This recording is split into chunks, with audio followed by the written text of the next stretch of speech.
Okay. Audio looks fine. Love when they switch my taskbar to the wrong screen. I hate starting mid-song. I already knew that. Just need to hit next. We'd be good to go.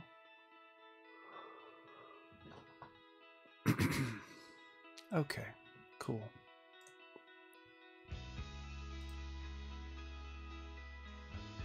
It's a good song. Oh shit. That's why I put my drink on the other side. Okay. There we go.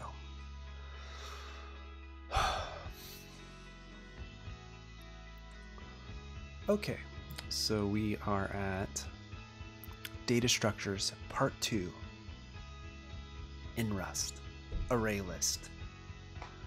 There's a couple things I wanted to read today, but I think I'll wait to see who else is going to join, because I think it would be interesting to have a conversation about some of it for anybody who's active in chat. So we'll see how that goes.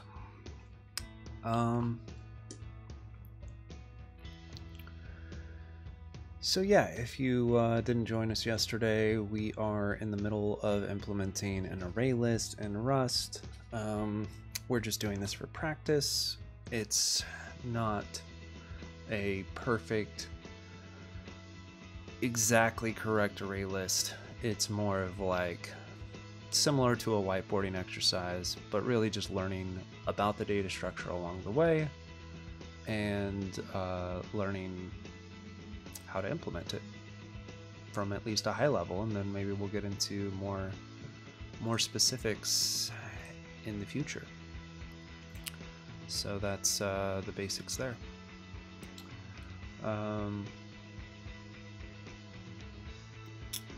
Cool.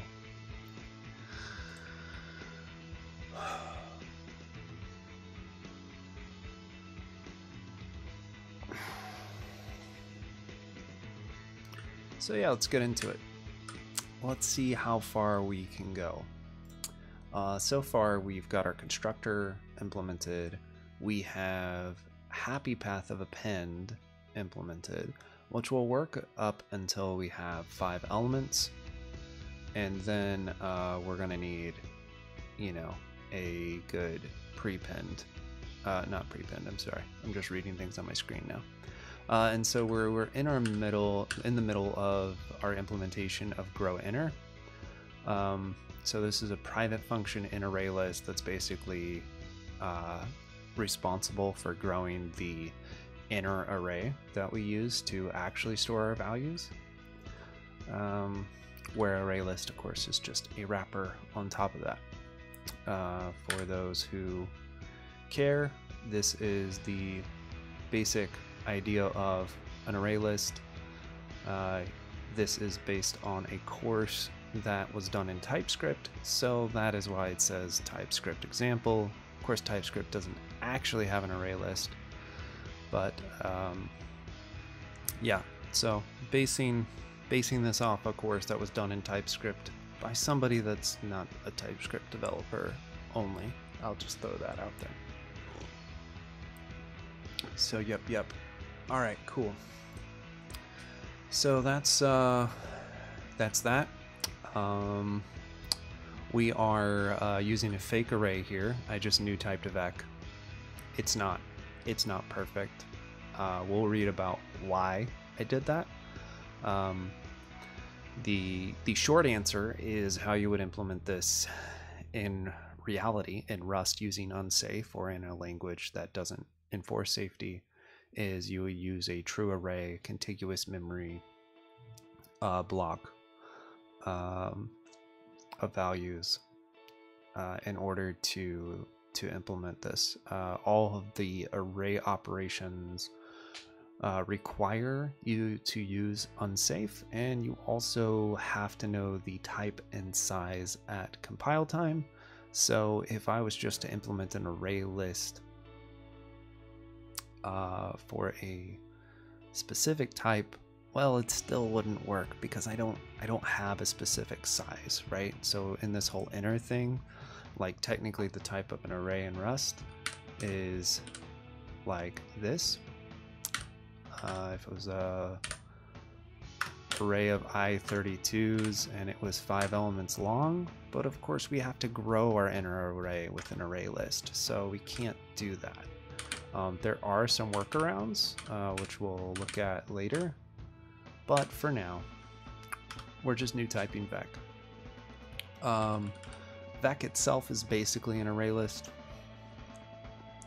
essentially the same data structure that we're implementing, but we're just pretending that it's kind of our array, and we can actually control the performance implications of using Vec in our data structure. So we can treat it almost like an array, a light wrapper around a true array. So there's my little spiel. So yeah, where we started on grow inner, before I had to leave yesterday, we have our previous, which is our current array. We have the new that we're creating, that's twice the size of the length, so we're growing our inner so we have more space to add elements, and then we are adding elements to this new array. So that's what's up there. So obviously we have some compiler errors here. Let's see what we're doing.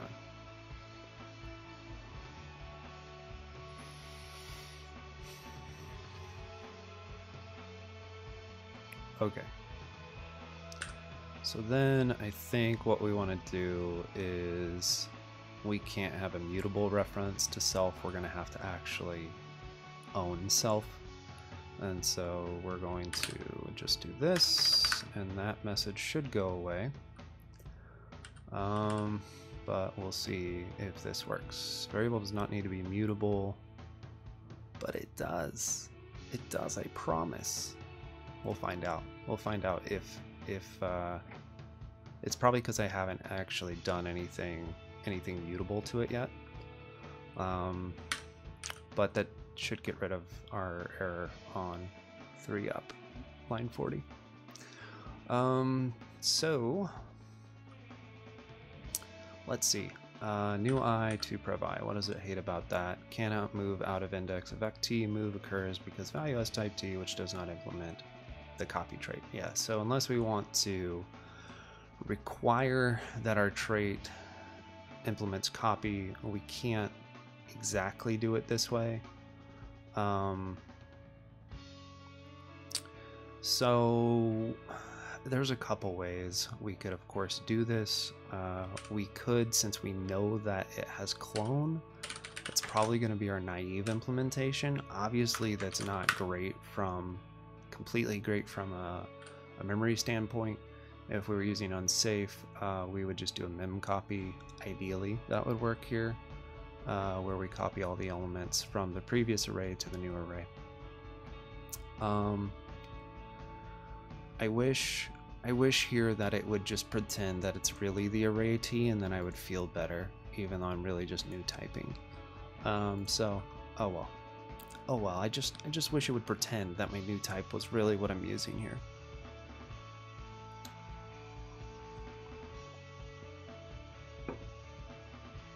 I could like implement a true wrapper around it that only gave me the fields that I'm using, which but it would be annoying because I'd have to implement several things on top of that, and it would just be gross.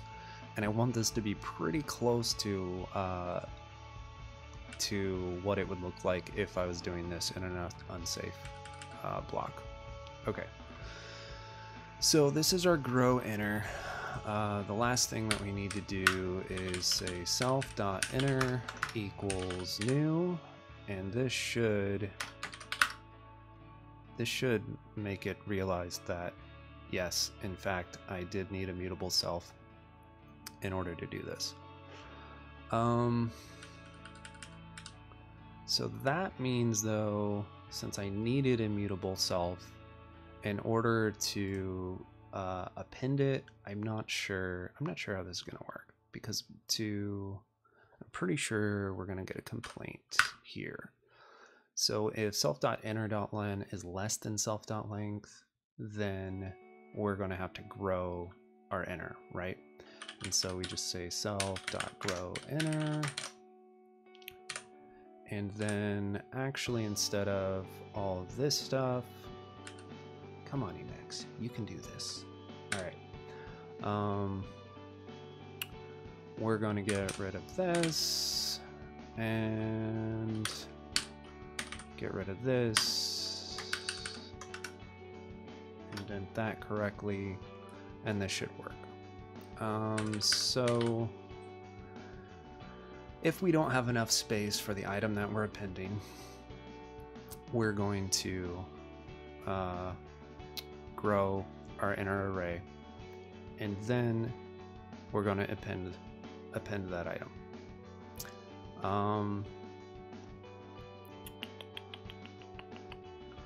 This looks fine to me. Let's see what the compiler has to say about it.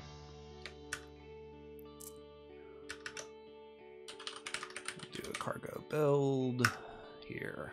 Oh, it's already complaining. It's quick today. Rust Analyzer is acting pretty quick.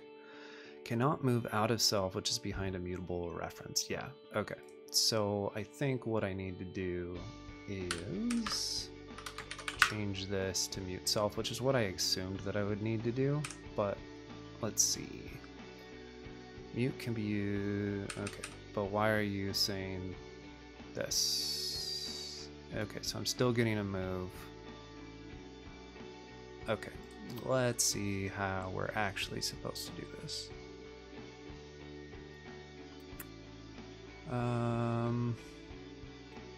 Grow inner takes ownership of the receiver self, which moves self. Yeah, I get that part. Okay, so I haven't really thought about this yet.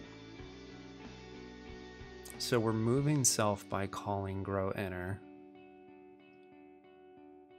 and then we don't want to copy it.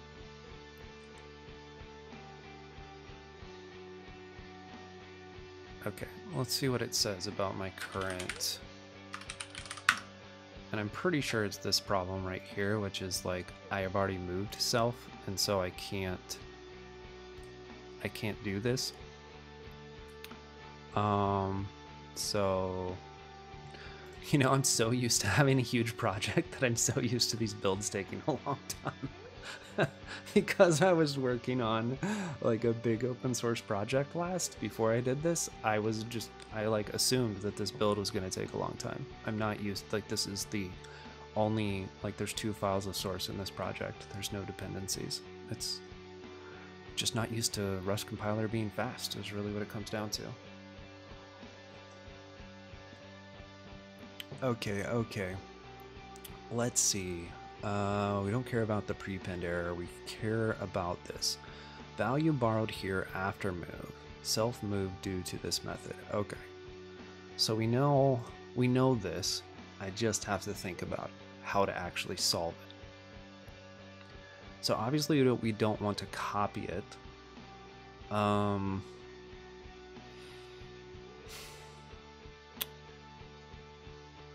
If we move it and then return it, does that work? No, I don't think that does work. Let me think about it. So mute self.growInner. Oh, hold on. Slack message. I doubt it's important, but it's there. Come on, phone. You can do this.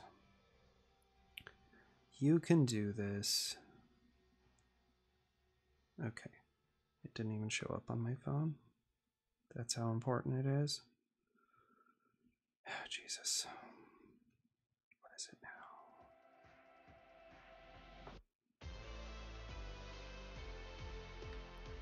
Not that I know of. How about that? What a great answer. Okay.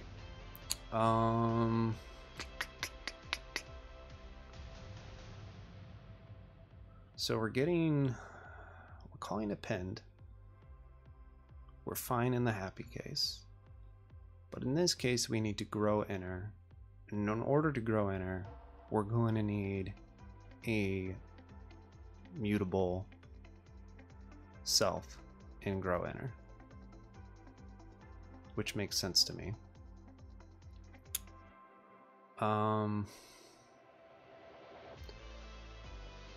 I guess I'm not exactly sure how to go about this. Let's see. Let's just play around a little bit. So if we have this, I know that. So let's see if we can get a full compiler message on here. I guess we can't. Okay, it's fine. Let's just go here.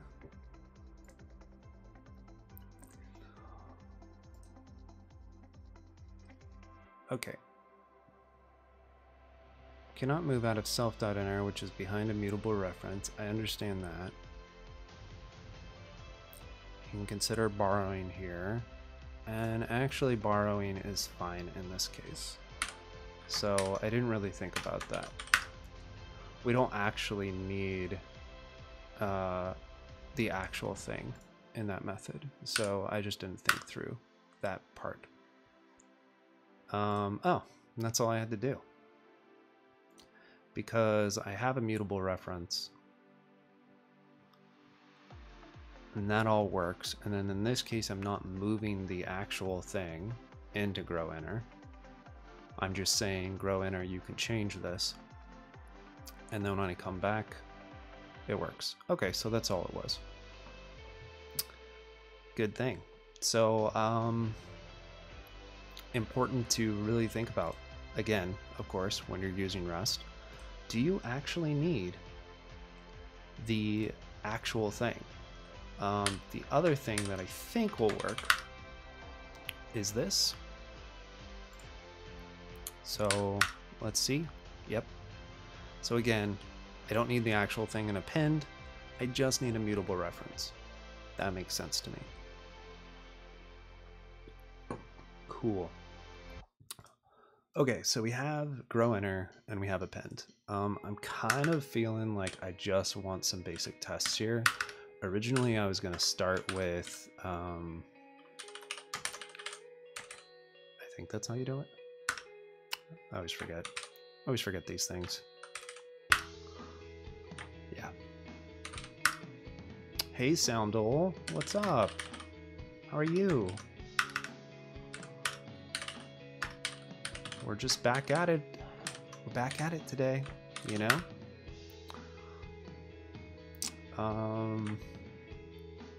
Right, and then we just have the normal test annotation. We're gonna write a test real quick. We're gonna make sure that we're doing the right thing, and that it works so far. We got it to compile. Now we just have to see if it actually works. What do you hate about this? Documentation truncated? Okay. I know it's dead code. I don't need to know that it's dead code. Without mutable reference, append would consume self if you don't return it back. Yeah, you're absolutely right. So it would have been really, really obvious, right? If I didn't just make that change right here, it would have been really obvious when I wrote this test, right? Because after I appended it, it would have moved the value, right? So like it would have been obvious. So it's a great point. Okay. So we're gonna say function ArrayList works, and we'll just throw some things. So we'll say let L equals ArrayList I32. Why I32? I don't know. I just want to do an I32. Okay. So we'll do an ArrayList I32 new. And why are we getting? I hate the selection thing. I don't know what I hit to do selection, but you know, it's because I'm a noob. I've only been using Emacs for 5 years, and I still do that all the effing time.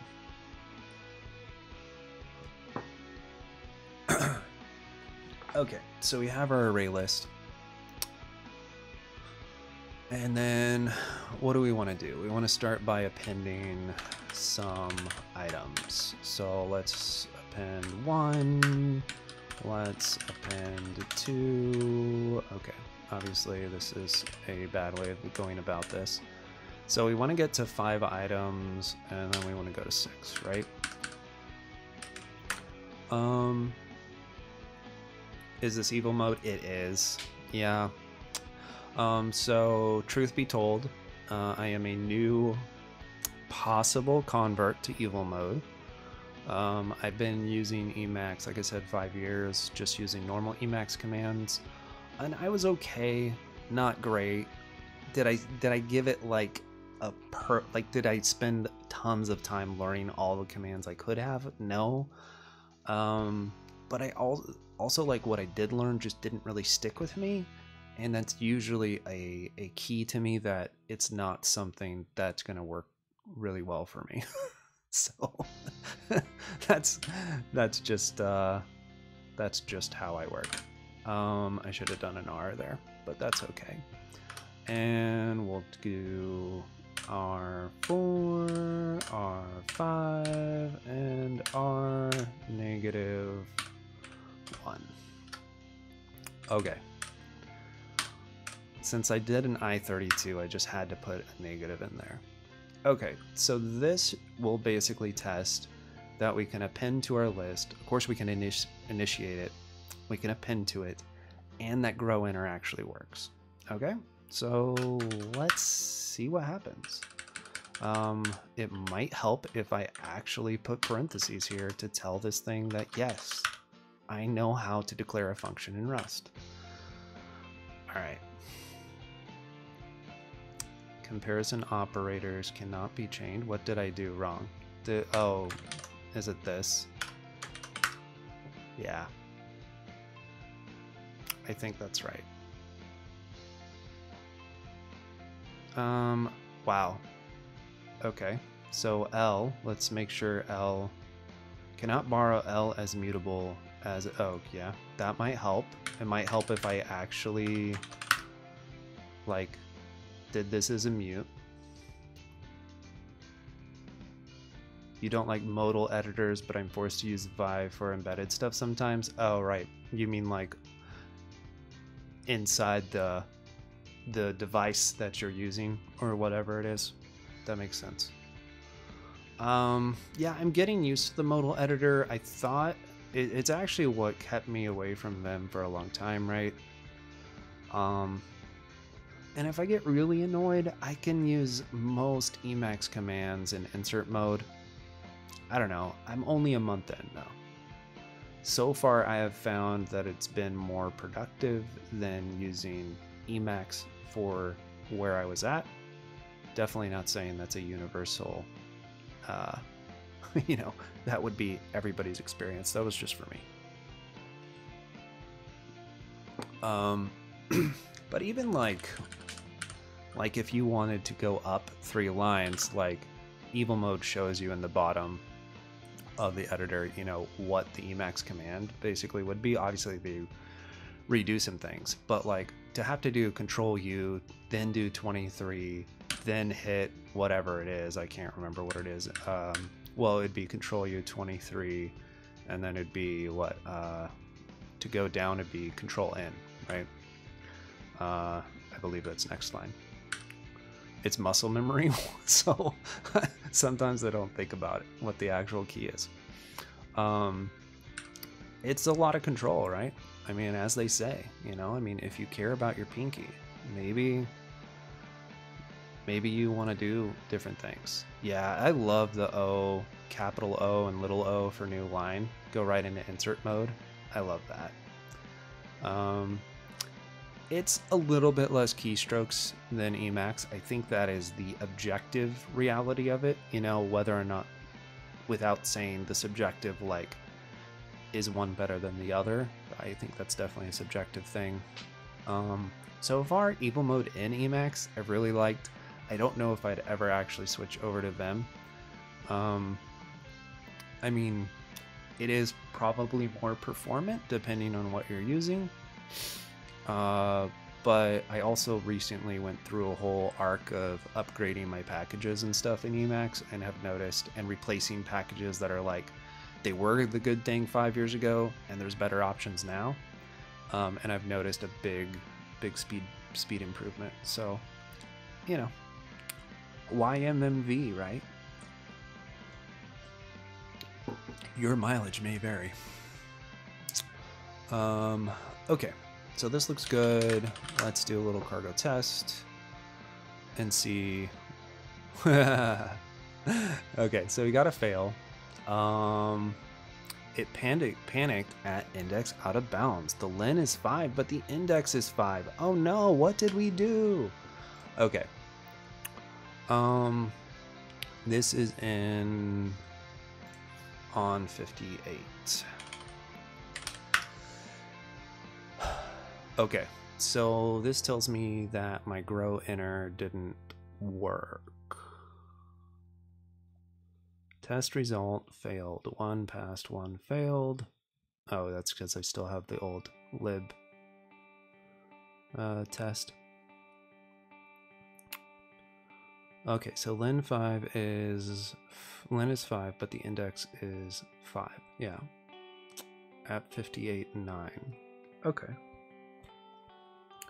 So let's do a little bit of discovery.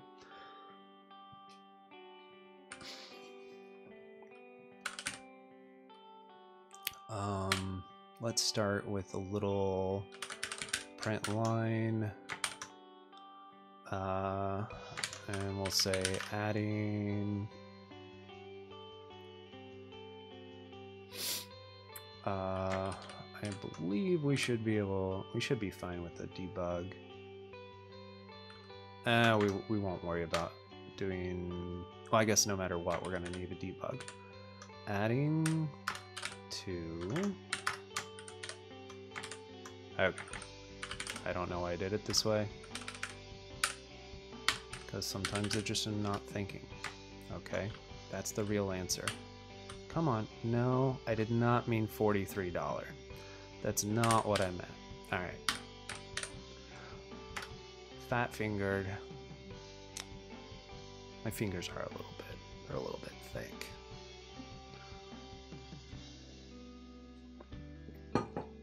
Okay. And we are back here.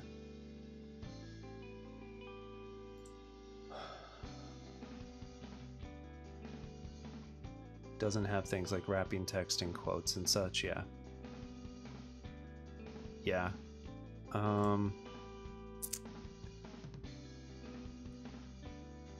You definitely don't want to send emails on them.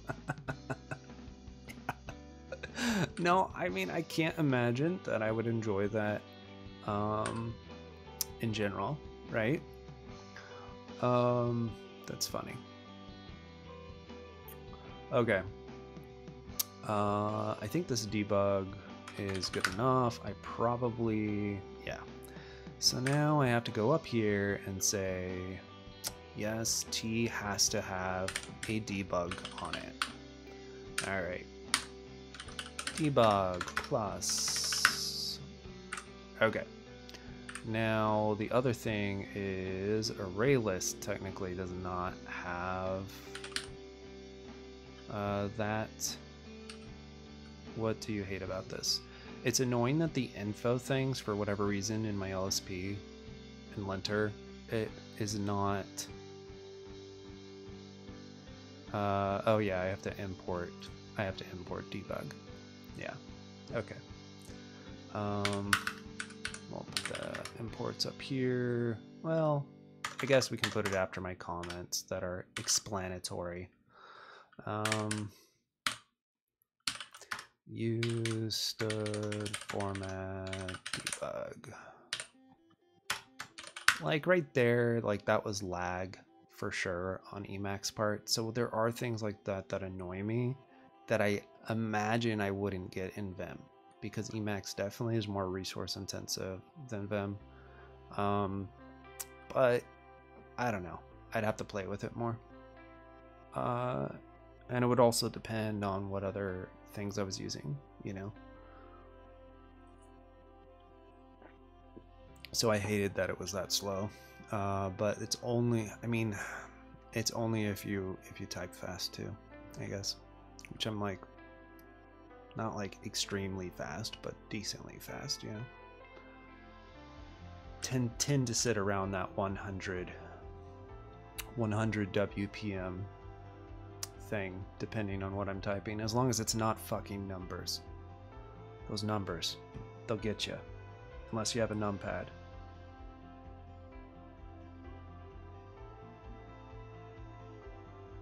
Looped you into what?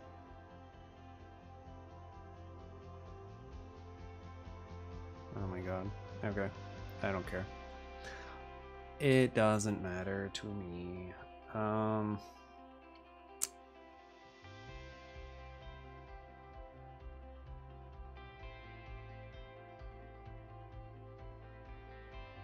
Okay. Anyway, yeah. Sorry about that. You know, Slack messages, fun times. Okay, so I know that this does not do that. We need to derive debug, which shouldn't be a problem.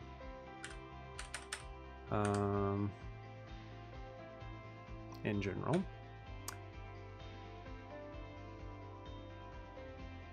I'm guessing I don't need to specify everything here if in my empo I'm specifying it, like all the type constraints. That's my guess. Everything looks fine so far. I guess I can actually use my editor commands to do tests now, since I'm not on that other project that made it annoying. I wish it would have just scrolled to the very bottom, but that's okay. Okay. So this is what I guessed. We added 5 and then it failed. So our grow inner is what's not working. So why not is the real question. So if I have a mutable reference to self and I set self.inner to a new value, that should be good. Okay, let's try a couple things here. We'll do a print line.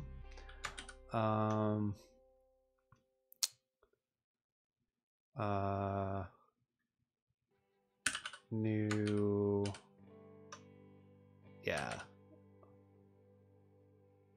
Let's just do a print line of new at grow inner and see what's up. And then there's a debug macro. Oh, like I could just do, okay. Of course I knew that. No, I'm just kidding. I've never used this. Okay. Prints and returns the value of a given expression for quick and dirty. How great is that quick and dirty is in the official docs? Quick and dirty.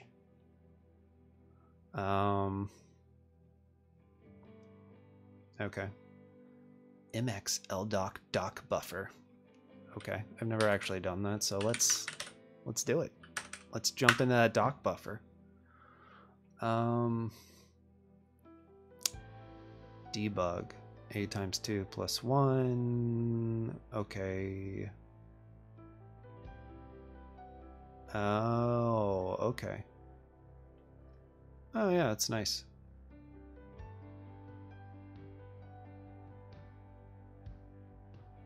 Yeah, Great. Thanks. That's awesome. We'll try it out. Okay. We'll just do a little new here on our debug macro. We'll see how we like it. And then the other thing I want to do is print self. I already forgot. It was that nice. We're just gonna go crazy. How about that?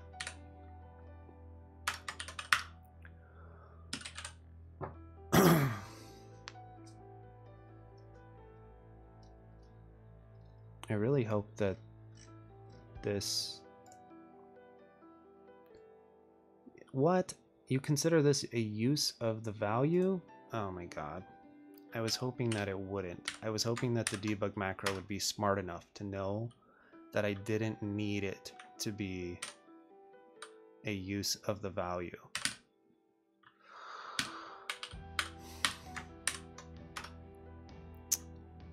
Unbelievable. Especially the fact that I forgot this one. Okay. Do you like me now? Now is everything okay?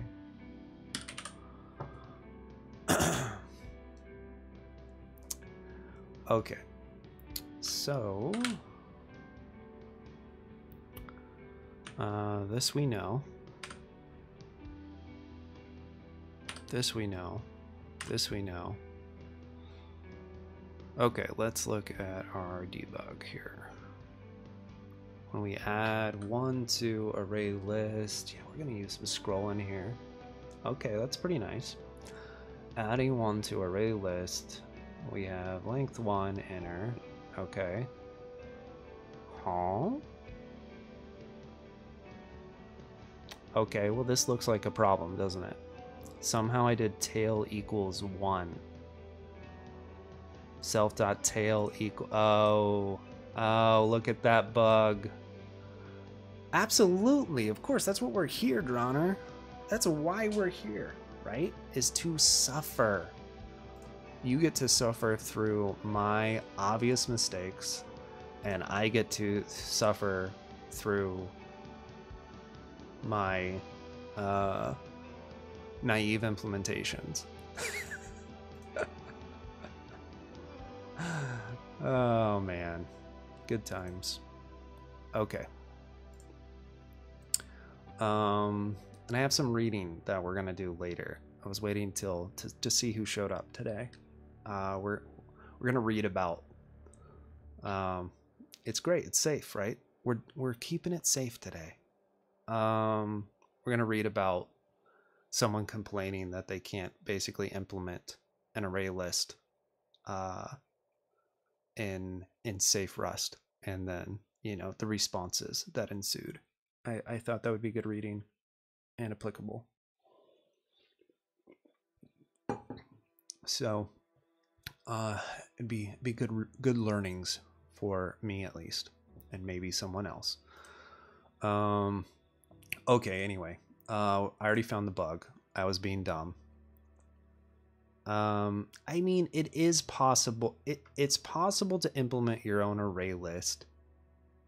Oh, yeah, just using safe. Yeah, I know. Right. I get you. I mean, I was thinking about it. It's like, is this a little bit dumb? Sure. Like, do we have a few extra checks? Yes. Are we exercising potentially, let's say Rust was Alec from Stud is unsafe. Yeah. No, this is why I think the discussion on that article is good. I just wanted to see, wait till a couple more people came. So hopefully you guys can hang out a little bit. I'm probably going till probably for the next 50 minutes, or 50 minutes or so. Because there was a pretty good discussion about this, and I thought it was interesting. So I'd be interested in your thoughts. Let's see. What was my bug? Right here. I'm incrementing tail before I insert the item. Yeah, pretty dumb. Pretty dumb. Thinking about all the customers waiting. Oh man. If NDAs weren't a thing, you know, it would be a lot of fun to talk about work sometimes. I did get a Slack message just shortly before you joined, and I just gave it like the most like trite answer I could, because I'm just like, why are you bothering me with this? It's not a customer though, it's an internal person, but I am admittedly very bad at customer service. Oh wow, yeah, it's a good thing. It's a good thing that I sit behind a computer, let's just say that. Okay, so me being dumb right here, yeah, exactly, our team is working on it. We'll get right to that. Luckily our SLAs are, like, in general pretty reasonable. Okay, so this is really it, and then I'm gonna get rid of this I because I was being dumb, and we're gonna say self.tail +1, and my assumption is that Rust does not have this syntax, right? Like is that a thing in Rust? It is. They had to make all the C people happy. I really hate that syntax, to be honest with you. I don't know why, but I just hate it. I have no good reason to hate it. I just don't like it. I'm just gonna go with my self plus tail equals 1. There's this weird part of my, we're not really adding, it was just to test that syntax was valid. Yeah. I am like, well, at this point I'm only 1 step removed from customers, which is not great. I used to be, let's see, probably more like 3 steps removed from customers. Much better. I don't have direct interactions with them, but I do get a lot of their requests forwarded to me. Okay. This is fine. Yeah. Okay. So let's run our test.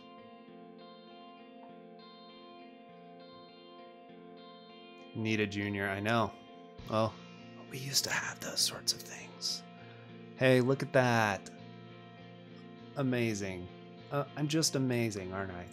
Okay, so all I did is I appended 6 items so we could test that grow_enter worked correctly, which was important because grow_enter did not work correctly.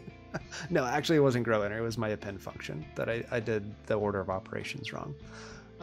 So yeah, I was just being dumb. I was adding each item to you know, is a +1 error, off by 1. Nobody with 10 years of experience working for entry-level pay. Oh yeah, I know. I feel that. I cannot complain about my pay. let's just say it's pretty good. It's pretty good. It is one of the reasons that I'm still hanging out, and I don't have insane work hours. We're kind of in this like maintenance mode thing, and that's why I'm doing this, not just streaming but like Rust and everything, is because if I literally didn't like, my brain's already gotten pretty soft, and if I wasn't doing any of this, my brain would get a hell of a lot softer. Yeah, no, not quite that kind of money. I mean, I guess if I didn't have a kid, like, sure. No. Like, if I didn't have to pay for other things, then I guess I could drop money on a Rolex if I really wanted to, but why? I don't like things on my wrists. Replace the kid with Rolex. Oh man, there's this great meme I have to find I've been thinking about just doing like a single meme per stream, just like the best ones. I'll have to find that sometime. It's basically along those lines. Kids are definitely more expensive than Rolexes, that's for sure. But I only have one, and she is great. I will give her that. She's a good one. All right. So we did our grow inner. I mean, the nice thing here is, I think Rust understands. Now, I could be wrong, and I don't know enough about how to look into the memory footprint to know, and we're not doing any big values. It is a little bit expensive to maintain my beard. I'm not gonna lie. You know, we have this, we're cloning this value, and I'm hoping that Rust is smart enough to know that I no longer need my previous inner array, and I don't actually have to like dealloc it myself, right? Like I don't have to do that. I don't have to like zero it out or anything. Like I don't have to do anything special. I'm hoping that's true. But who knows? Yeah, I know. The long beard is a must. This is true. I absolutely cannot maintain it. I am so bad at trimming my own beard.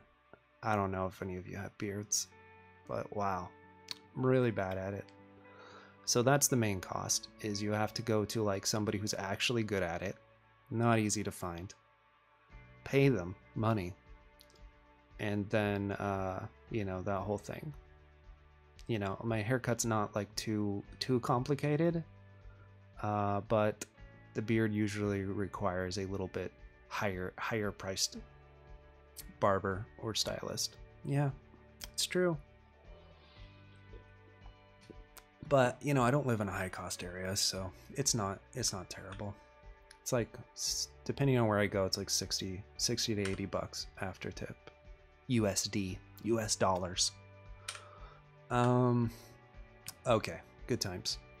Okay, I'm getting rid of prepend because I'm tired of looking at it and because I don't want to implement it yet. It's a business investment. It absolutely is. I mean, it exudes confidence, no doubt. I mean, when a business person, you know, like somebody who's not a developer, but you know, a business person sees the long beard as I'm going through the interview process, it's kind of like, okay, this guy, he probably knows what he's doing. We should trust him. It's the exact opposite of what people used to say about beards in like sales and other business environments when I was younger, which is, of course, you know, well, people aren't going to trust you. It's like, no, this is how you build trust. You build trust by growing it on your face. Okay, so what are we gonna do? Let's do pop or remove. Let's get rid of this so I can actually see, so I at least have some freaking screen real estate. Okay, and let's go to here. This guy must be a Rust wizard. That's hilarious. For games, I actually like. Okay, it's probably not too surprising. I'm kind of a nerd, you know. So for games, I definitely go with the fantasy thing. My username's usually MetaMage. I don't know why meta, it just is something I picked up and it stuck with me. I enjoy the meta. I mean, I know why meta me. That was a purposeful thing. My first and last initials, ME, spell me, and so it's meta me. Yeah, fun. What do we decide? Remove, I think we called it, and we should be doing this and then returning AT. Oh yeah, let's get rid of our debugs before they drive me crazy. Well, at least get rid of this one. Let's get rid of this one. And let's put this one here. I think that's good.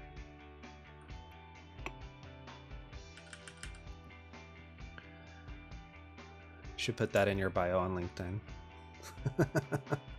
Rust, I mean, recruiters would eat that up, right? Rust wizard. I assume that's what you meant. Okay. So we're gonna do print line, removing item.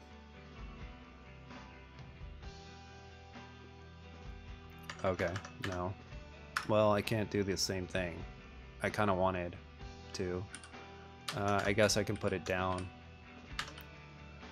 Sure, let's do this. From self. Okay. And then we will do... Okay, so when we remove, we're grabbing something from the end. We're decrementing the tail, and then we're returning that item. I think it's that simple. So we should just be able to say let item equals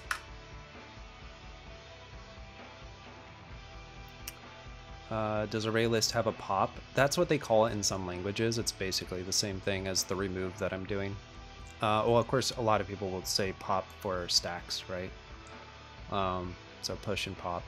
It's the same. It's the same thing as I'm doing append and remove. They're both operations that are happening basically at the end.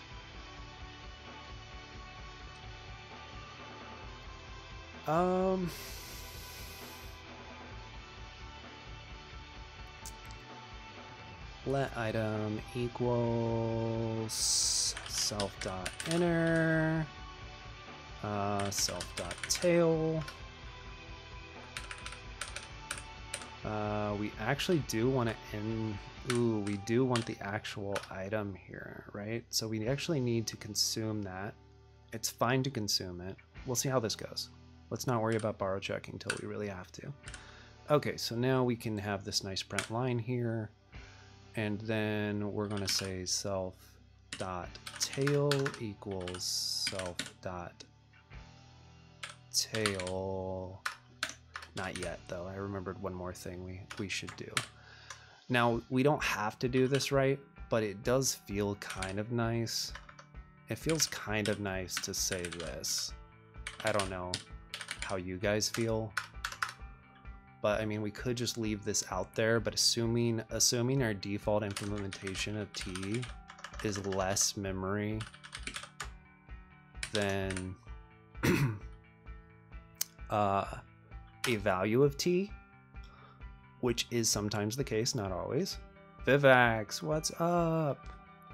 Thanks for hanging out. Is this Mac OS? Don't call me out about my operating system. How dare you? No, I'm kidding. Thanks for the follow, Jacob. Codes. It is Mac OS. Yeah, it's true. Work pays. Hashtag work pays. So that's definitely part of what we're doing here today, is streaming on my work machine.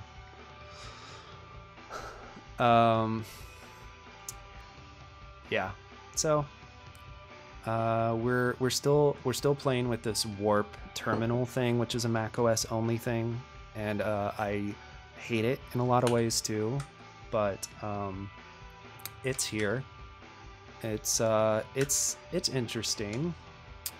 It's basically like trying to sell things to teams. They're basically trying to like, can we sell a terminal and get people to pay per seat for it. I go over that when people care. So we're using this whole warp thing. They actually ask you for your email in order to sign up. Technically it is a you know, like closed beta or whatever you want to call it, invite only. But yeah, I'm not loving it. It's been, I don't know, how long has it been out? Like a week, maybe? I don't know. It hasn't been that long. Somebody sent me an invite on another stream and I decided to just try it out. Everything's wrong with Visual Studio Code, Droner. Everything. I don't know. Do I really need to talk about Visual Studio Code? It's okay.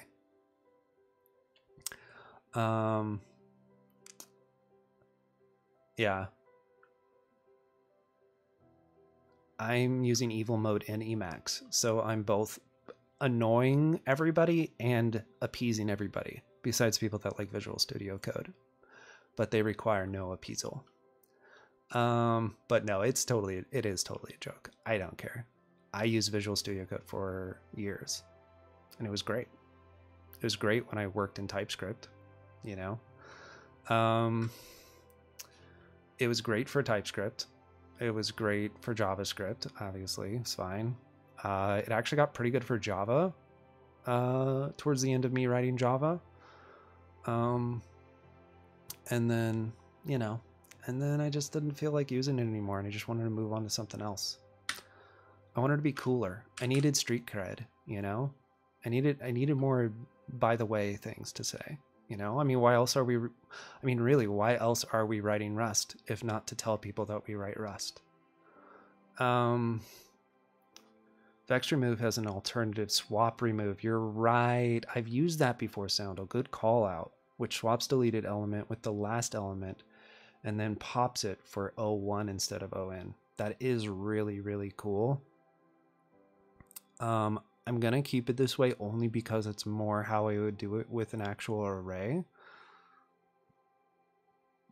But if I was implementing this for actual performance, I think I would absolutely use what you're using, what you're talking about, Soundle.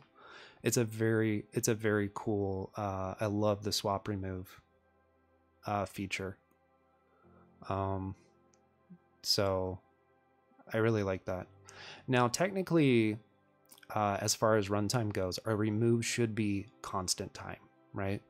Because all we're doing, we have this array underneath. We'll pretend it's an array, but even as a vector, right, it's still, and I will get back to you, Jacob Codes. Even as a vector, we have access should be constant time because the vector just is using an array underneath, right? And then our removal, our access of the item is constant time. We're just accessing items basically, right? And then we're overwriting that memory. Also should be constant. Is it not always constant to remove at the end? It depends on your data structure, right? If you're actually keeping track of tail. In general, let's think about it. In the main data structures that people talk about, in a linked list, constant. Doubly linked list, constant, obviously. A stack, constant to remove at the end. A queue, let's think about this. First in, first out, right? So a queue, you're adding things essentially to the beginning, and then you're taking it. What, you think it's only constant and doubly? Oh, you're right. No, you're right. You're right. I had it backwards. You are absolutely right. Good call out. Good call out. Yeah, because in a singly linked list, you only keep track of head. You're absolutely right. So you're right. So that, yeah, you don't have constant time removal in a singly linked list. Good call out. Removal at the end, right? You could remove head in basically constant time. just about. I mean, yeah, it's constant, right? You're just looking at two elements. We simplify that to constant. Yeah. See, this is why I'm doing this. I think it's great. I think it's great for us to have these conversations. I think it helps everybody like get it more like muscle memory. You know what I mean? Like we know this if we think about it, right? If we were sitting down and we actually had to implement this shit, or we Googled it, or whatever it is. But like, I think just refreshing on it is really nice. Oh, I'm still on the failed warp terminal. No, I'm just saying that. Yeah, good thing nobody uses it like singly linked lists. I know it's kind of funny in Rust, which I was going to talk about when we got to linked list. But I mean, sure, like if you want to not have to deal, like, I mean, it's a little bit easier to implement, kind of, if you're doing singly linked. If you don't really need that extra pointer, sure. But in Rust, the linked list type is a doubly linked list, like as in what the standard lib gives you. Yeah, it's fair. It's fair. How many times have I used a linked list in my job? I mean, on purpose? Very, very few. It all depends on what you're doing though, right? Like, that's just like back-end web development. How many times did I use a linked list? I mean, I used it in Java a few times. You know, these days I write Clojure.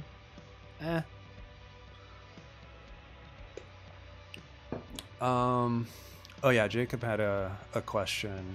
I forgot about it, Jacob, if you're still here. But I remembered now, which is very impressive for me. Very impressive. In reality, there's always a better structure to use instead of linked list. Yeah, I mean, I could see that. I could see that. Yeah. Writing some Clojure. Yeah.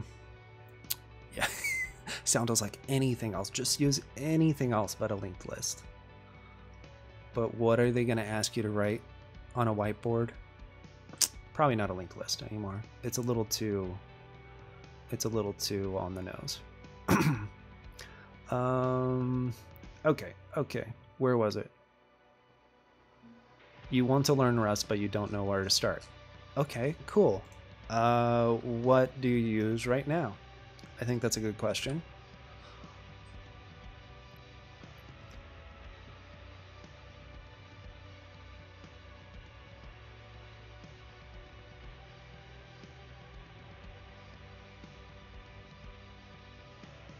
Okay. So if you're around, Jacob, let me know. Let me know what you're using right now, what your background is. And I think that depends. It depends on where you should start, right? What is this about? Why are you being really weird about this? Oh, it's just because I moved something and I didn't write. I hate when that happens. It just confuses the shit out of me. Okay, anyway. So we have this remove. Let's think about this. Remove. What do you hate? Implicitly returns. Yes, you're totally right about that. I'm sorry.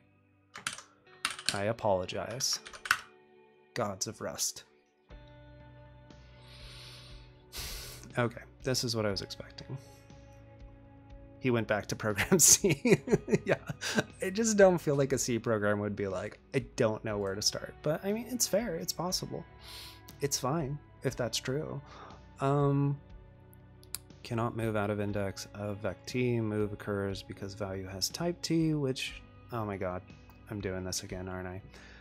How about this? How about we just build this shit and actually get the full compiler error? Okay, I knew this wasn't gonna work. I just need to read it, to process it. So the thing is that I could do this. We could do that, right? But then we can't return the item itself. Now, what I don't remember, because we're using a TypeScript thing, is like if you remove the item, you pretty much want to own it, right? Like on a true pop remove, you want to own that item. You want to do whatever the fuck you want with that item. I'm guessing I probably can't just do a deref or anything along those lines.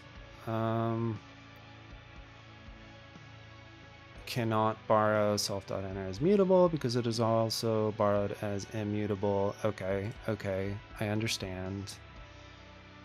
Because we're doing that. Okay, so that's definitely, yeah, not safe enough. Nice try. Okay, so what are we gonna do? What do you do when you're not sure what to do in Rust? Obviously, it's always the right choice. I don't need that deref. It's like saying, you already own the item. What are you doing?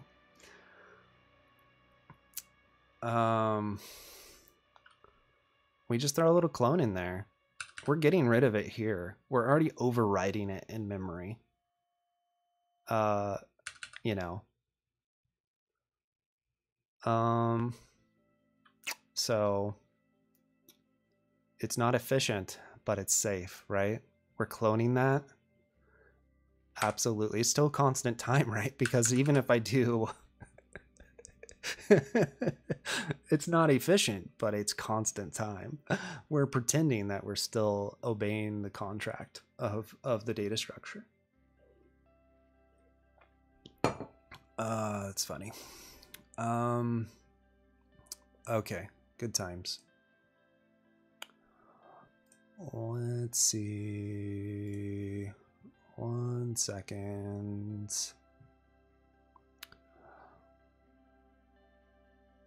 Yeah, just clone it. It's fine. Like, I mean, as long as you can clone your entire database in constant time, I don't see the problem. Okay. All right, so let's just write a simple test for I already added it. Yeah. I already needed clone because of the way we had to what was the reason? Let's see. Why did I already use clone? Oh yeah, it was in the grow inner. That's when I needed clone. Wait, no, I added it before that. There was some other time I used clone already. It's this right here. Is it this? Yeah.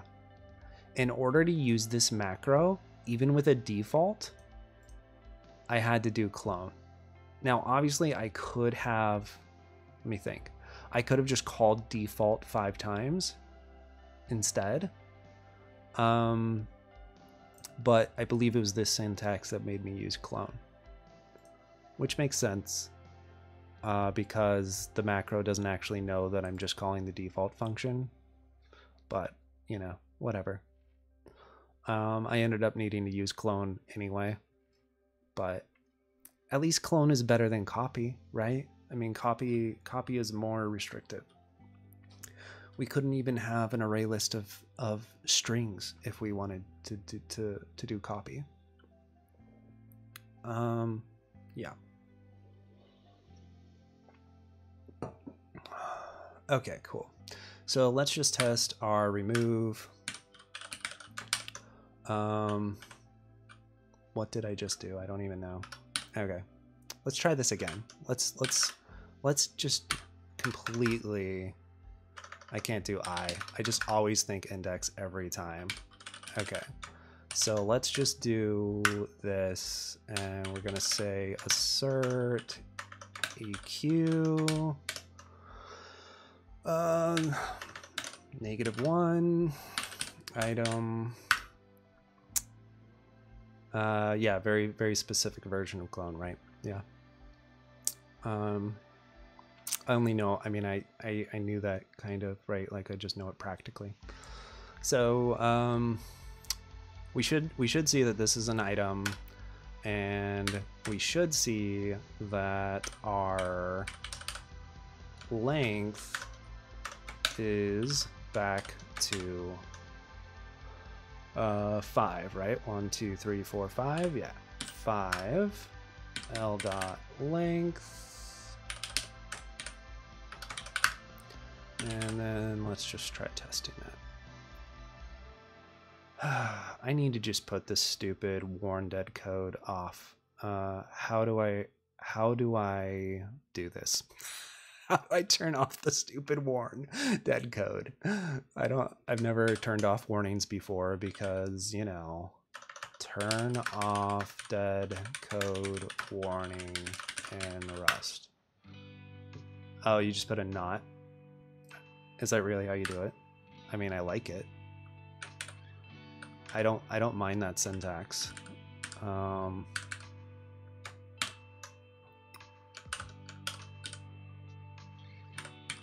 Just allow. I can turn off the borrow checker. I just have to wrap it in an unsafe block, right? Soundle, you're leading me astray.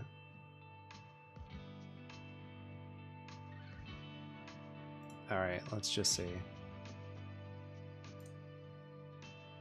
I mean, you could be wrong. I mean, you could be right.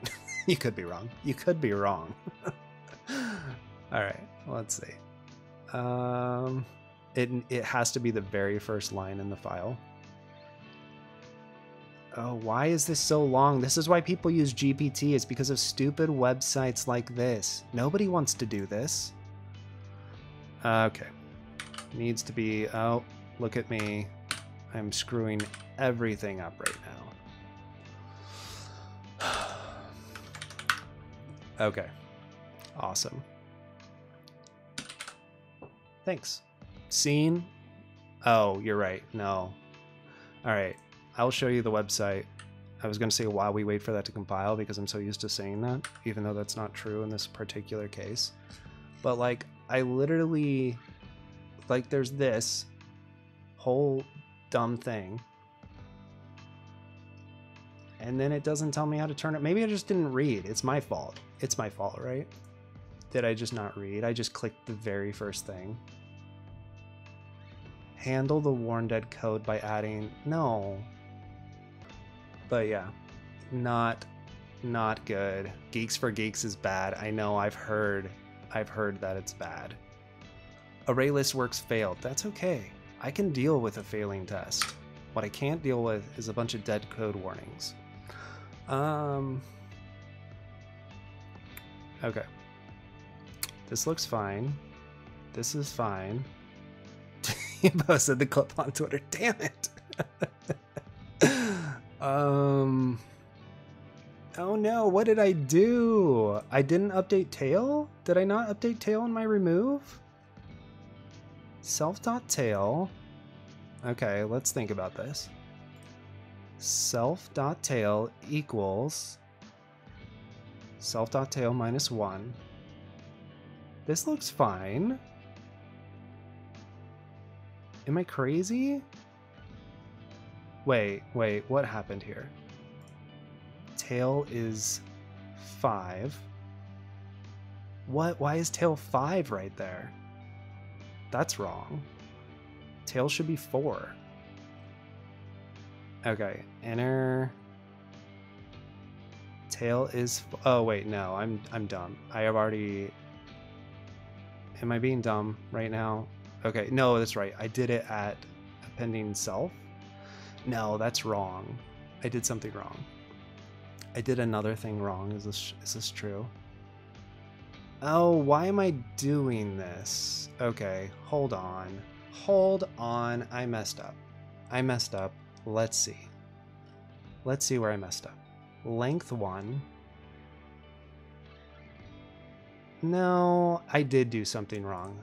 I made the wrong, it's another off by 1. So I fixed one off by 1 error by making another off by 1 error. How about that? Okay, let's breathe. Let's breathe together. I shouldn't be updating self.tail here.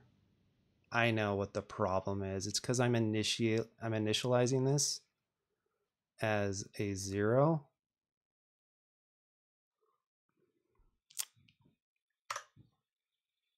But if I do this, then that's not a use size, right? It's not a use size. I have to use something else.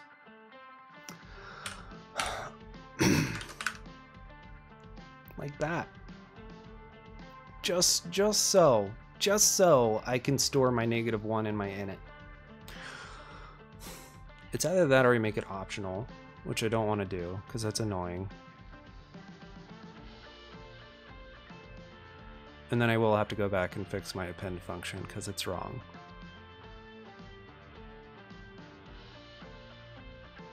Okay, is this what I want?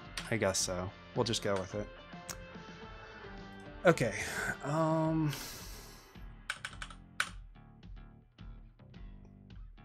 the type T cannot be indexed by I size.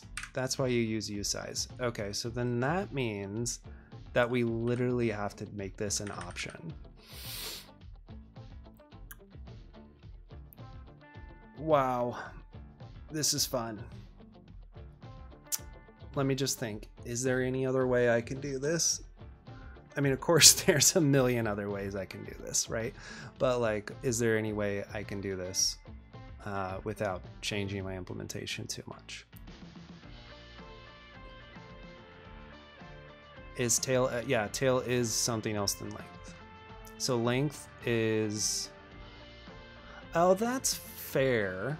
Okay, okay. You know what? I could calculate tail as length -1, right? Like length -1 is just my tail, and then I don't have to think about it. It's fair. That's fair. It's less bookkeeping, which is really nice. Should we just try that out and see how we feel? We'll see how we feel about it. Oh my god, what am I doing? I'm really good at pressing K when I mean J.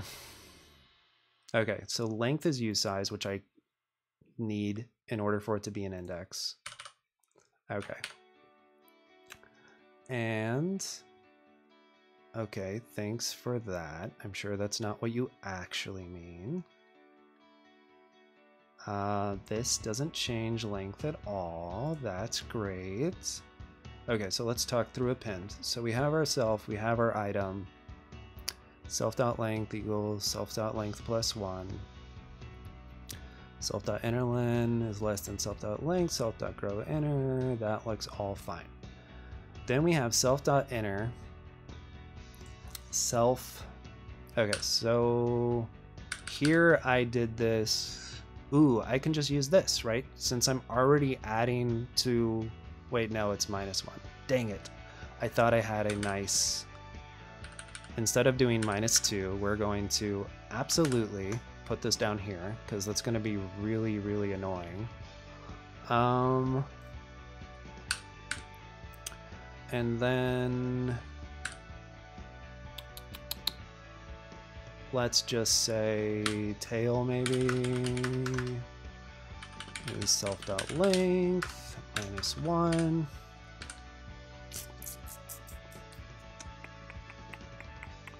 And then instead of self.tail, we just call this tail. I think that's nice.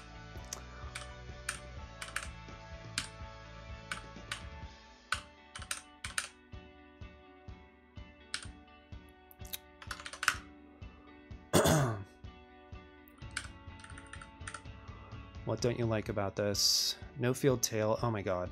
I don't need that. I don't need you anymore. Okay. Let's just think about it. We have self.length at the beginning of this. Self.length is 0. We have our tail. Oh, wait. I was right. I was right. Tail is self.length. No, yeah, let me think about this. Let me think about this. Self.length is always where we actually want to insert. I'm not looking at chat. All right. Until I figure this out. Okay. So self.length is where we want to insert, right? Because self.length is initialized as 0. Obviously. We're going to save that tail. technically I could get rid of that line and just say self.inner self.length equals item. But like, am I screwing myself up there? It's just that tail is -1. So then I would end up doing tail +1, and that's kind of dumb. So in the interest of making this, I don't know what's more expressive. I hope my mic's not peaking too much. Sometimes it sounds like it is, but it could just be my crappy headphones. Okay. So self.inner 0 equals item. Yes. Self.length equals 1, because we just added an item. This sounds right. And it should go through the next time. Now, when we go down here,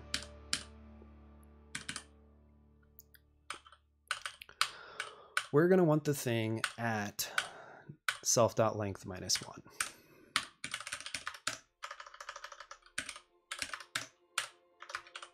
Okay. I didn't even update length and remove. Well, of course this didn't work. I didn't even update my length either.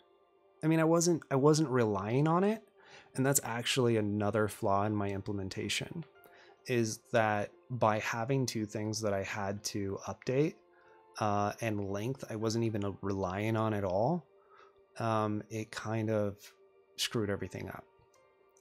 So it was a bad choice, is basically what I'm saying. Okay. And chat's like, yeah, obviously it's a bad choice. It's pretty fucking obvious. Okay. So we're moving item from self. Okay. Self.inner. We don't have self.tail anymore. So in this case, this is still self.length -1. This is when it probably does make sense just to, because then I just say self.length. Yeah, I like that. Let tail equals, look at that, really good typing. Self.length -1. Let me just get this thought out and then I'm gonna read chat. Okay. And then we will, what? Oh, I was in insert mode. Are you serious? You considered that all one thing that I did? It was not, my friends. It was not. -1. Okay. And then back into normal mode. We know what we're doing. Self.length space -1 with tail. All that just so I could do it twice easily. Was it worth it? I'm not sure. I don't need this anymore, but I do need to update my length. If I knew how to spell, length equals tail. Okay, let's just save that. I'll read. Let's just ask ChatGPT. I'm sure it will just fix everything for us. Okay. Let tail, self.length -1. Let item, self.inner. Okay, so let's say we're removing item 1. Oh, yeah, okay. So we have a list of 2 items. I could just run my tests. That is kind of the point of running tests. No, what do you mean? All right, it's fine. Let's talk through this. So if we have a list of 2 items and we're removing 1, our length should be at 2. Our tail is an index of 1. And so I should get the second item at tail. I should then be able to say to default. I should return the item. And I should be able to say that self.length is now decremented by 1. Yeah, that's a good one. It's a good one, Soundle. Borrowing joke. They just kept borrowing over and over again. There's got to be a debt limit. You can't just keep raising the debt limit. All right. Let's see how we're doing here. We added 1 to ArrayList. This debug print is at the very end. That looks good. We added 2 to the ArrayList. That looks good. We added 3. We're looking good. Append seems to be working successfully. We added -1 to the ArrayList. And this would be, first of all, let's think about this. Why did adding -1 break? Did it break? Adding -1 to ArrayList, length 5, enter 1, 2, 3, 4, 5. Panicked at index out of bounds. Okay, fun. And that's because this self dot, oh yeah, because I changed my self dot length thing. So my bounds check was wrong. So this was wrong because before in my original implementation, I had self dot length +1 up here. So this just has to be -1. I could say, wait, is self.inner.len. Hold on. Let me think about this. Self.length. Wait, did I do this right? Okay, let's think about this real quick. I'm adding my 6th item. My inner length is 5. My current length is 5. That's what it is. It's equals. We can just do equals here. I got it, guys. You don't have to worry about me. It's because of your if placement. Yeah.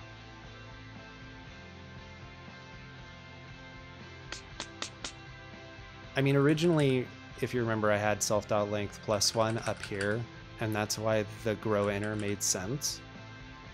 But then I changed it, and then it didn't make sense. All right, let's see what failure.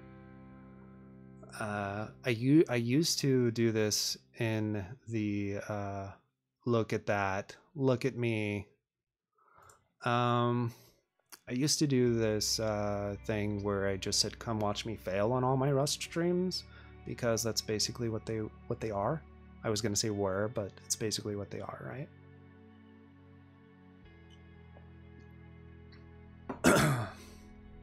Easy. Yeah, sure. It took me 3.5 hours of streaming to create a constructor, an append, and a remove. You know.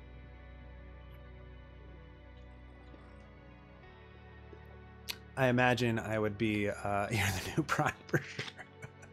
I am, man. He gave me a shout out yesterday, you know. That was really nice of him. I caught him at a great time, though. He was like, you know, he was talking. And it's okay if you don't like Prime. It's fine, you know. But yeah, he was talking, and it was nice of him to give me a shout out. I got 4 followers from it. So that was very cool. Very nice for him to not poo-poo my six person raid. Okay, so we're at 1.5 hours plus. Oh no, not plus. Exactly. We have this working. We have remove working. We have append working. I'm just gonna make sure I'm good for 10 more minutes before customers start losing their shit. No, I'm just kidding. Before I'm really needed, and then we'll go over this article I found that I like. There's that nice Mac OS zoom if you've never seen it on my stream before when I switch desktops. Isn't that beautiful?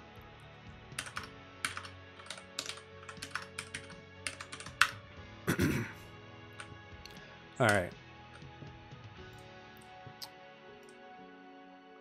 Let's see. Here we go. Scene. I'm not saying I don't need you, Teeny. I do need you, but because I'm gonna forget. But I am. That whole scene thing has really just drilled it into my brain. Okay. This was not in dark mode. I had to use an extension. It was evilly white.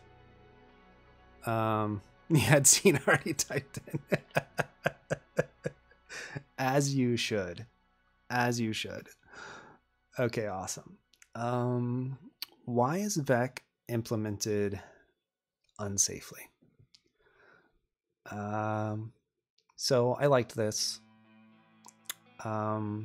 JW Powell, this is on users.rustling.org. As a new corner to any language, newcomer, it actually does look a lot like corner in this typeface. Is that just me? That's pretty small for you guys. Let's see if we can make this nicer. How about that? That's better. As a newcomer to any language, I try to implement my own versions of basic data structures, trees, vectors, linked lists, etc. Then after beating my... Yeah, you still read corner. It's right there. I don't know. Then after beating my head against a wall enough, I accept my inferiority and see how the language gurus do it. Well, it's interesting. I actually accept my inferiority much earlier. Sometimes the answer is that I just didn't know about a feature. Other times it's because there is a much more idiomatic way of doing the same thing. E.g., writing an array structure in Haskell, for example, instead of using the basic cons list. Yeah, of course. I mean, who hasn't done that? No, I actually have written a fair amount of Haskell. Yep, blaming the language is always a valid choice, Droner. I mean, I blame the language all the time, especially if that language happens to be TypeScript. The only thing is it's usually right, so it's much safer to do. When I tried to write my own vector type structure, I ultimately failed. I'd ask other Rust developers how to allocate slices or make mutable copies of immutable slices. In the end, yeah, easy bet on TypeScript, right? In the end, they'd end up saying things like, "Are you trying to avoid using Vec for some reason?" So I decided to jump into the Vec source code. Here it is for convenience. We're not going to read the source code right now because I don't want to until we decide to delve into unsafe. But Vec, as you can see, uses unsafe memory manipulation, making the assumption that the language authors intended to do it this way. Now, I'm pretty sure when they wrote Rust, they accidentally used an unsafe block and made memory manipulation. I think it was an accident. I don't know, I just thought that was a funny way to put it.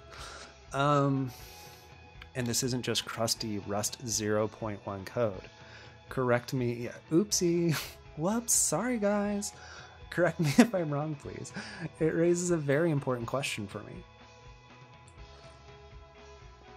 Why is it impossible for a fundamental data structure to be implemented safely when one of the core claims of the language is that it is fundamentally safe? Am I to walk away with the lesson that it's appropriate and idiomatic to Rust to develop unsafe code when building data structures? To me, this would be analogous to someone saying Linux is secure because all the controls on the system calls are really tightly locked down, but then finding out that cat needs a special kernel driver to work properly. Can someone help set me straight here? What am I missing? Well, setting me straight would be some work, but that's another topic. I should have mentioned why I still had 10 viewers instead of 6, which is fine. I get it. I stopped writing code. I'm going to do more DSA stuff probably tomorrow. If not, it'll be on Friday. So if you want to check that out, please follow. Anyway, the point of Rust isn't to didn't think they would have an existential crisis. Yeah. The people who left are this guy, right? Yeah, insert, oh yeah, but that's what the Rust guy's about to do, right? And I don't know who any of these people are, which kind of makes it more fun, in my opinion. The point of Rust isn't to remove unsafe code entirely. It's to limit and control it. By only doing unsafe things in controlled places, you can limit what code could cause memory safety errors and continue writing completely safe code elsewhere. What you are doing in an unsafe block is asking the compiler to trust you, and then everywhere else, it will make sure. The compiler can't check that everything is safe.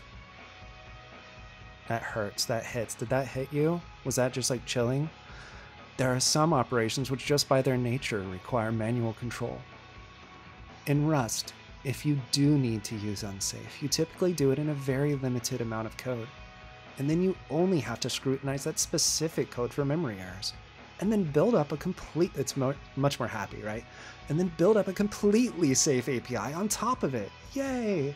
Typically in N programs, you will never need unsafe code. You will just use libraries which are widely used and scrutinized, and they will guarantee that the unsafe code functions correctly. When building your own data structures, yes, it is appropriate and idiomatic to use unsafe code when needed. The important part that you have to make sure is that your unsafe code will handle, I'm tweaking a little bit, will handle all edge cases for parameters, and that you only use it for the very internals. Once you've built a trusted unsafe base, you can build up a safe API on top of it. I would highly suggest reading Unsafe if you haven't done so already.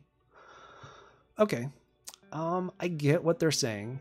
Yeah, it's a cope, a little bit. It's basically saying, oh, it's okay, unsafe is there for a reason, which obviously it is. Yeah, you always need it. I always need unsafe. That's like C programmers writing Rust. No, we're gonna write unsafe, especially if they were forced to write Rust. All right, so we won't read all of these with so much meaning, but common theme, it's basically a lot of that. They all use unsafe blocks because they are core building blocks for other data structures and couldn't be built. We couldn't be built it. We couldn't be built. I live in the South, so I'm allowed to do a Southern accent. All right. However, as a fellow Haskell developer, I avoid my medication due to side effects. I'm going to try that on my therapist this week. We'll see how that goes. However, now that you have these core building blocks, you can often build your own data structures without writing any unsafe code of your own. Trust us. Trust me, bro. When it doesn't strictly need to, that's a good call out. Yeah, you got to optimize some hot paths, right? Got to optimize those hot paths. Okay, so he responds here and he's basically like, I get it. I would imagine this to be a corner case. And I understand the whole hot paths thing. But like, really? I can't even do this? How can I not even do a Rust implemented data structure in safe? Memory safety is Rust's bread and butter. Why would we eschew that in data structures, which are the main consumers of memory? Let's look at Java. Let's not. You can pretty much guess what he's going to say there. You don't need to jump down into Java bytecode to create a data structure in Java. Right, and so he says, I'm okay with the answer. It's a well-calculated performance safety trade-off that we've weighed carefully for use within our standard library. I'm frustrated that VEC is impossible to implement, which VEC is, again, basically an array list. It's not impossible to implement. I'm doing it right now. I'm just implementing a VEC using a VEC. If nothing else, VEC-T implementation needs to cast a pointer to a raw block of... Okay, so this is where it actually gets technically correct and more interesting. I mean, we can kind of understand on a high level yeah, you can't do it because of this, this, and this, right? But actually, no one said that yet. Nobody, actually, they didn't say this, this, and this. They said, trust us, bro, right? And this guy actually explained something, which I appreciate.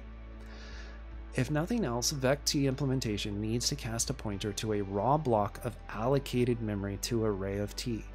Rust compiler cannot check this transformation. So you have to say, trust me, bro, by way of unsafe. This sort of thing happens in most, all question mark programming languages. Look, for example, at the C++ standard library. Okay, anyway, so that's really what it comes down to, is this whole, and somebody else says this, raw pointers, right? That's what we usually call them. That's what the unsafe chapter, which I read this morning in the Rust book, calls them.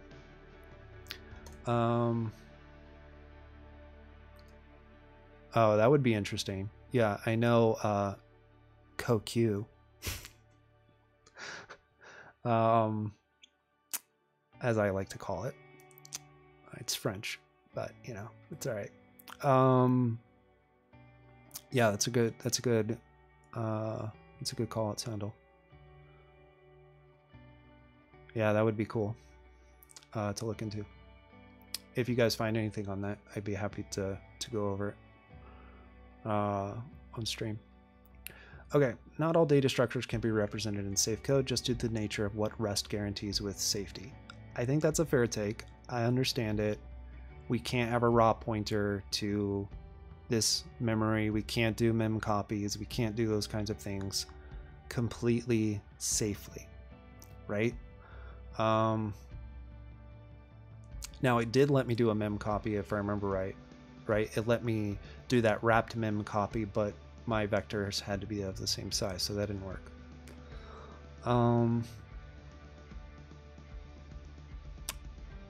So this is it. Like, for the analogy with Java, unsafe is a feature in Rust, not a completely separate language. Unsafe is there to be used. So I think that's a good call out. Like, I think sometimes people will be like, oh, if I'm going into unsafe, I'm not even doing this the Rust way. And like, obviously you want to limit that, but, and the way the Rust book puts it is it's like, oh, the compiler's not smart enough to figure this out. In my opinion, I think the compiler could be smarter, but it's also better than a lot of other ones, right?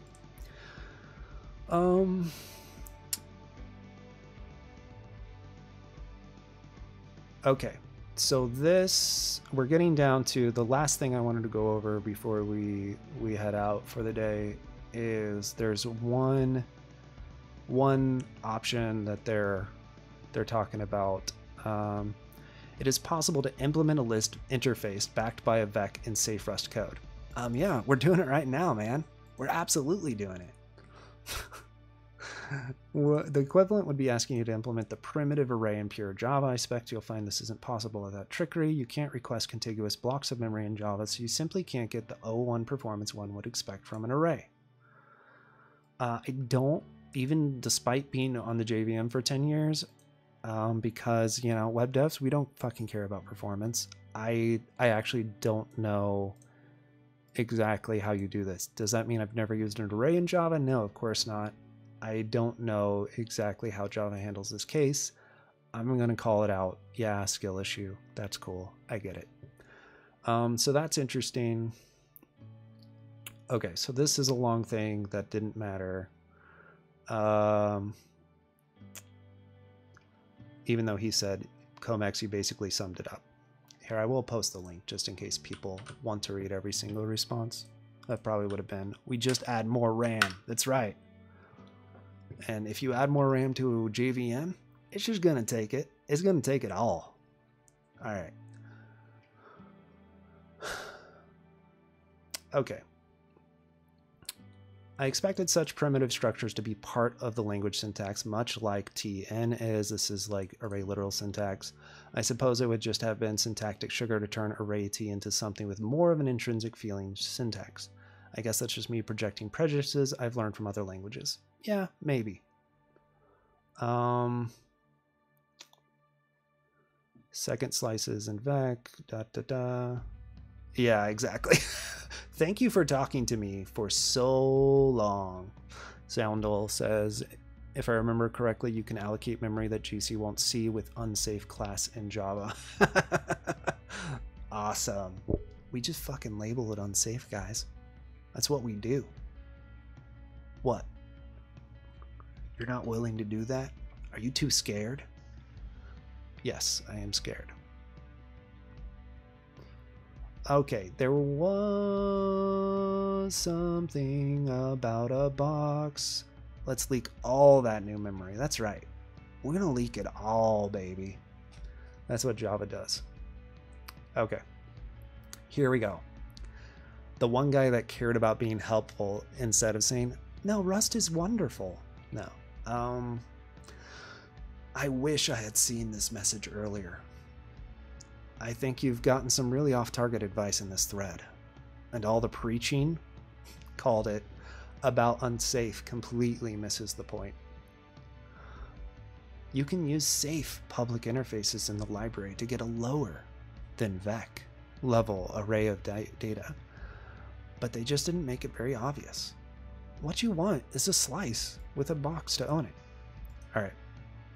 So he recommends, which I thought is interesting, using safe code. He implements alloc here.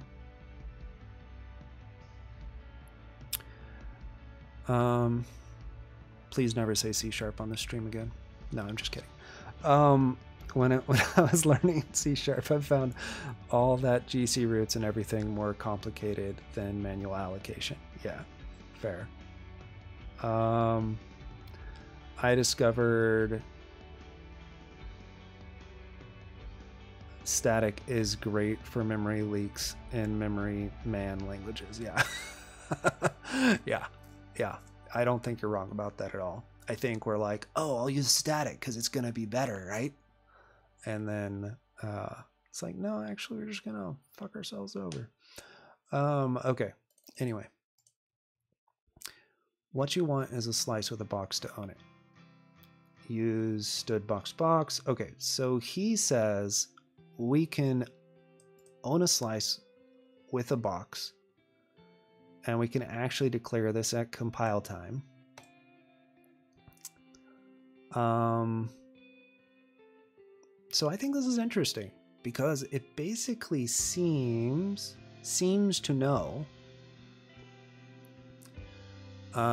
this is like the closest thing you could get to an array from what I can tell in Rust. I think it's an interesting idea that we might play with. I think we're going to play with it after I finish a working implementation, and then we can try a version using a boxed slice.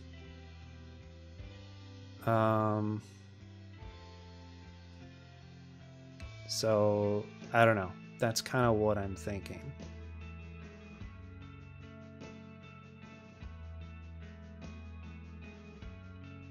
Yeah, I think this guy kind of missed the point. He's like, no matter what, you're just going to use a nice API on it, unsafe code. And it's just kind of like, well...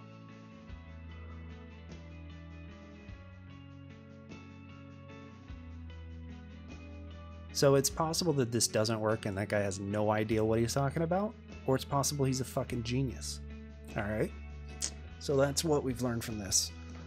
But we won't know until we just try it, right? Which sadly will not be today. Thank you for, yeah, you trust him. Trust me, bro. The reason I trust Excess more than the other people is because his comment wasn't, trust me, bro. Right? Everybody else, trust me, bro. Oh, I missed a follow. Fractal Infinitus. That's a cool, very cool username. If you're still around, thanks for the follow. So trust me, bro, I will be back tomorrow, and that might not actually happen, so that's why I said that. The schedule's a little iffy, but I would say there's like a 50-50 chance right now. And then you hate it when people answer questions that they don't. My favorite, like, I've seen this on like things Prime has gone over, and then you know, you just read some. Of course, I've seen it other places, but I just remember Prime reacting to something, and there was a comment that sounded like it was building up to something, and then it just didn't. It was just like, I understand this question is important, and I really feel like answering this question is going to help you a lot. So I'm really interested to hear what the answer is. And you're just like, what the heck? Like, who would type that out and press send on like a public forum where hundreds and possibly thousands of people are going to be reading these? Anyway, sorry. Just reminded me of that.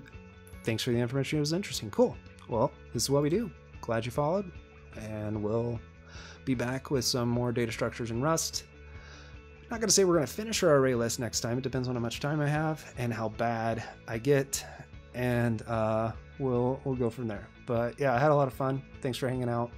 Thanks for going through that with me, and I'll catch you guys later. Let's see. Should we rate anybody? I'm kind of low on time right now.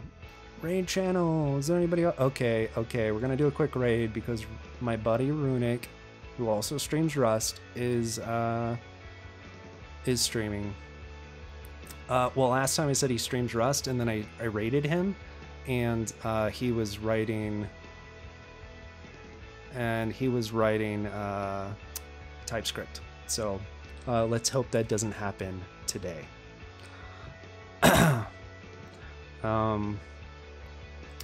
All right.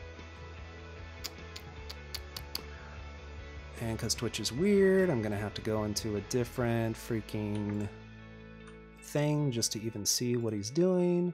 But yeah, I'll see you guys later.